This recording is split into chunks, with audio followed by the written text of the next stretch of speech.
ትንሹ የኔ አለኝታ። አቤት ታላቂ፣ የኔ መከታ ፈለከኝ? ዮርዲ ላገኛት ነበረ ግን ገባኝ። ሰማኝ ደግሞ እንዳታመሽ እሺ? እናታችን ትጠብቀናለች። እሺ ወንድሜ አመሰግናለሁ። በቃ እኔም ልሂድ፣ እዚህ ቁጭ ብዬ ቀረው እኮ። ቆይ እንጂ መልሳለሽ እኮ። ያዘው፣ ችግር የለውም። ቻው። ሰማኝ አንሰጠውም። እሺ ጨርሻለሁ። እናመሰግናለን። ምን ማለት ነው አባ? የሰራሁበትን ስጠኝ እንጂ የሰራሁበትን ስጠኝ። ወንድም አንተ እንዴት ነው በእናትህ ያፈላው?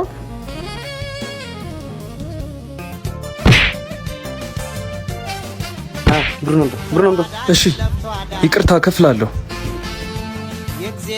ሁለተኛ እዚህ እንዳላይ ይልሲ ጎዱ እንዴ ወንድሜ፣ እስቲ ጎዱ እንዴ። ደህና ነኝ እባክህ። ለእነሱ ነው መቻንሳለሁ። ቆይ አንተ ዮርዲ ጋር አልነበርክም? ነበርኩ ግን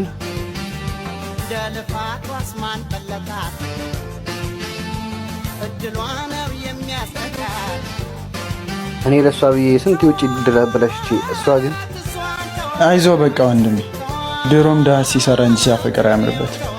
ሰራ አድርገህ ገንዘብ ስትይዝ እሷ ራሷ ትመጣለች። እሺ ወንድሜ። ስማኝማ ትንሹ፣ ወይ የመከታዬ፣ በቀደም ያናገርኳቸው ሰዎች እኮ ስራ ጀምር ብለውኛል። እንዴ አሁን ነው እንዴ የምትነግረኝ? ቤት እያለን ብትነግረኝ ኖሮ እኮ ማዘሯ በጣም ነበር ደስ የሚል። ብዙም ጊዜ አውርቼ ሳይሳካልኝ ስለቀረ ድንገት ሀሳባቸው እንዳይቀይሩ ብዬ ነው። አረ ልክ ነው ወንድሜ። ብር አለኝ እኮ ትናንት ሰተኛ አይደል? ይበቃኛል። በል ያዘው። ደግሞ ቆሎ ብደፋሳ ማን ሊጠየቅ ነው? ቆይ ግን ማን ነው ታላቅ? አንተ ወይስ እኔ? በዚህ ሰዓት እኮ ኃላፊነት አይገባም ነበር።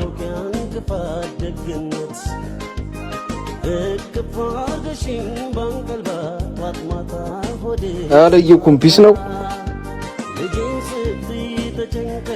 እንዴት ነህ መሳይ? ምን ሆነህ ነው እንደዚህ የጠፋው? ምን እባክህ ስራ በዛብኝ። ፊሽ ደህና ነው? ደህና ነው ፈጣሪ ይመስገን።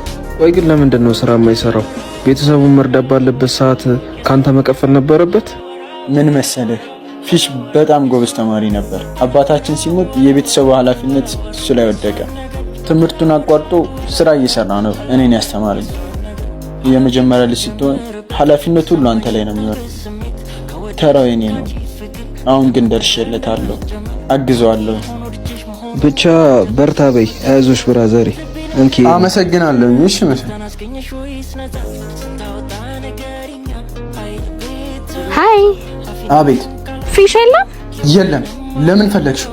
ምን ማለት ነው? ፍቅረኝ እኮ ነው። ትሰሚኛለሽ? የኔ ወንድም ያንቺ መቀለጃ አይደለም። እሺ ማለትማ ትናንት ያደረግሽውን ነገር ረስተሽው ነው እንዴ? ሁሉንም ነገር አውቋል። ላይኩን እንደምታስበው አይደለም።